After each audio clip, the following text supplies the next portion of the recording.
In the autumn of 1900, a group of Greek sponge divers took shelter from a storm near a small island called Antikythera, tucked in the sea between Crete and the Greek mainland. When the weather cleared, their captain decided to dive the nearby reef, hoping to find sponges in unspoiled waters. What he found instead was a shipwreck, scattered across the seafloor at a depth of around 45 meters. Bronze arms reached up from the sand. Marble faces stared back at him through the dark. He surfaced, convinced he had found a graveyard of the dead. What he had actually found was a graveyard of the ancient world's lost knowledge, and buried within it, a single corroded lump of bronze that would take more than a century to understand. Today, that object is considered by many historians to be the most sophisticated known device from the ancient world. The question that still divides researchers is simple to ask and brutally hard to answer. How did anyone in the ancient Mediterranean build something like this? And why did that knowledge seem to vanish for the next 1,000 years? To understand why this discovery matters, you have to understand what the ancient world was assumed to be capable of. By the late 19th century, historians had a fairly settled picture of ancient Greek technology. They had geometry. They had philosophy. They had architecture and engineering on a monumental scale. The Parthenon, aqueducts, siege engines. But precision mechanics, the kind involving interlocking gears calibrated to model the heavens, was considered a much later invention. Clockwork, in the way we think of it, belonged to medieval Europe over 1,000 years later. Nothing in the archaeological record suggested the Greeks had gearing technology anywhere close to that level. The wreck itself gave context for what was about to upend that assumption. The ship was Roman era, believed to have sunk sometime between around 70 and 60 BCE, likely while transporting looted or traded Greek treasures toward Rome. Divers recovered bronze and marble statues, glassware, jewelry, and coins, some of which helped researchers estimate the date of the wreck. It was, by any measure, an extraordinary haul, one of the richest ancient shipwrecks ever found. The statues alone would have justified the expedition, but it was a smaller, far less glamorous find that would eventually eclipse everything else. Among the crates of retrieved material sat a shapeless, corroded chunk of bronze and wood, roughly the size of a large book, cracked into pieces. For a while, it drew little attention. It looked like scrap. It wasn't until months later, when the piece dried out and split further, that someone noticed something embedded inside it. A gear wheel. Then another. And another.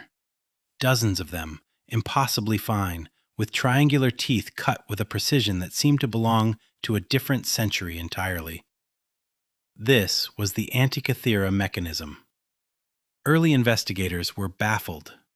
An archaeologist named Valerios Stais first identified the gear in 1902, and even suggested it might be some kind of astronomical instrument. But the technology to actually confirm that theory didn't exist yet. For decades, the mechanism sat partly understood, its corroded fragments too fragile and too dense to read clearly. Researchers could see gears, some faint Greek inscriptions, and traces of dials. But the internal structure remained locked inside the bronze, literally hidden by 2,000 years of marine corrosion. The breakthrough came slowly, in stages, across the 20th century. In the 1950s and 60s, British science historian Derek de Solla Price began an intensive study of the fragments, eventually using early X-ray and gamma-ray imaging to peer inside the corroded blocks without destroying them. What he found reshaped the conversation. The mechanism contained a differential gear train, a genuinely advanced mechanical concept, arranged in a way that suggested it modeled astronomical cycles. Decades later, in the 2000s, a research collaboration known as the Antikythera Mechanism Research Project used high-resolution X-ray computed tomography, essentially advanced 3D CT scanning, along with sophisticated surface imaging, to look deeper into the fragments than ever before. What emerged was staggering. The device contained at least 30 bronze gears. Some researchers believe the original held over 30, all housed within a wooden and bronze case, roughly the size of a shoebox.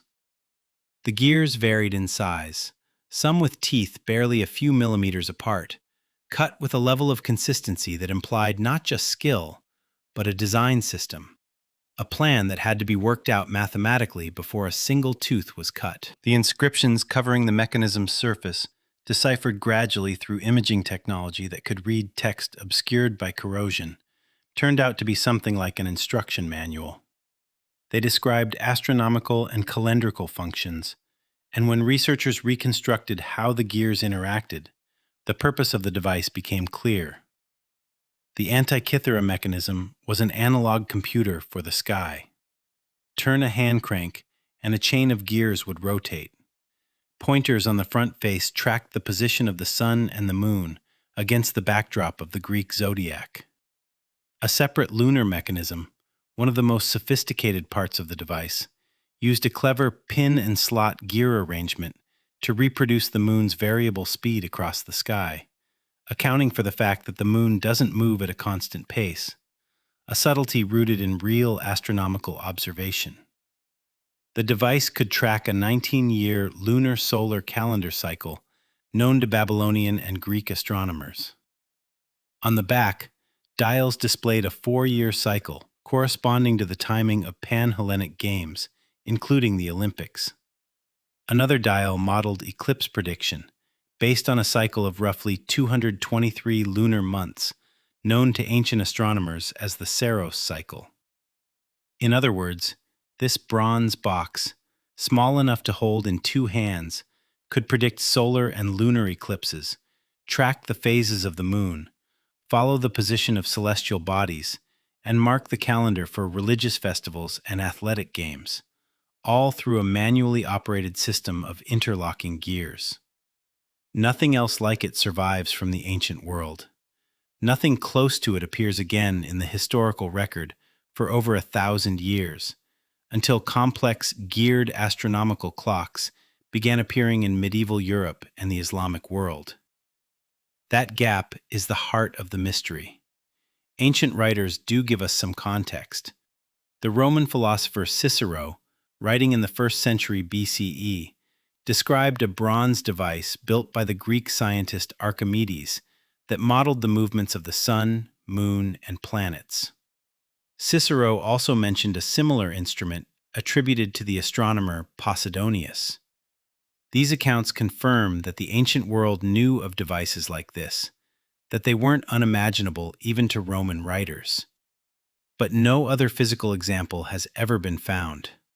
The Antikythera mechanism stands almost entirely alone, a single surviving witness to a tradition that otherwise left no trace. Who built it remains unknown. The ship is believed to have sailed from the eastern Mediterranean, possibly from the island of Rhodes, which was home to a renowned school of astronomy and mechanical engineering in antiquity. Some researchers have connected the device to the tradition of Hipparchus, the astronomer whose lunar theory closely matches the mechanism's irregular lunar model. But there is no signature, no maker's name, no definitive attribution. We know a civilization capable of this existed. We don't know who, specifically, sat down and built this exact object, or how many others like it were ever made. And that raises the larger, more unsettling question.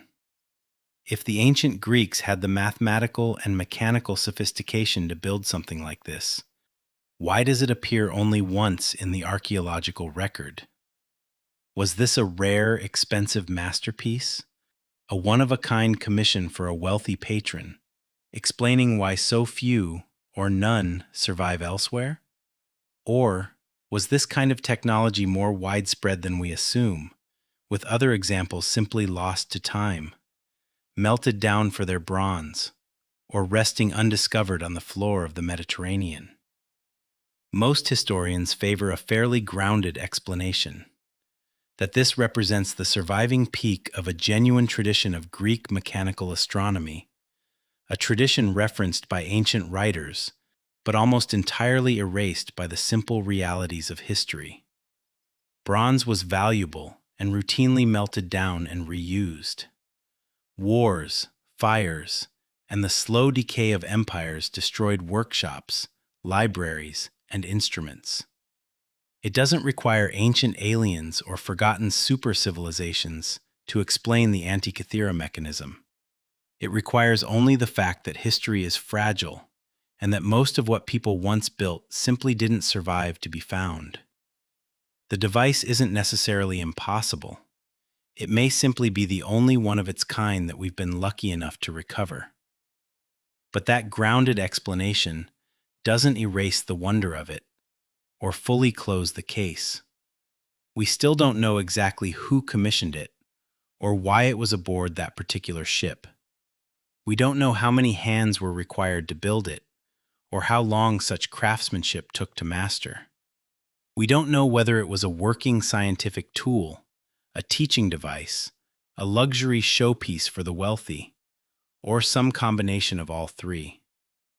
And we don't know what else, built with the same knowledge, might still be sitting on the seafloor, or buried in a collection somewhere, unrecognized for what it is. More than 2,000 years after it sank beneath the waves near a small Greek island, the Antikythera mechanism remains a rare, direct piece of physical evidence that the ancient world was more mathematically and mechanically advanced than we once assumed, and a quiet reminder of how much of that world's genius simply never made it to us at all. The gears stopped turning long before anyone alive today was born. What they once calculated, we can now reconstruct. Who built them, and why so little else like them remains, is a mystery the wreck has yet to fully give up. If stories like this one, real evidence, real history, and the mysteries that still remain unsolved, are the kind of thing you find yourself thinking about long after the video ends, consider subscribing to The True Unknown. There are more stories like it, waiting to be told.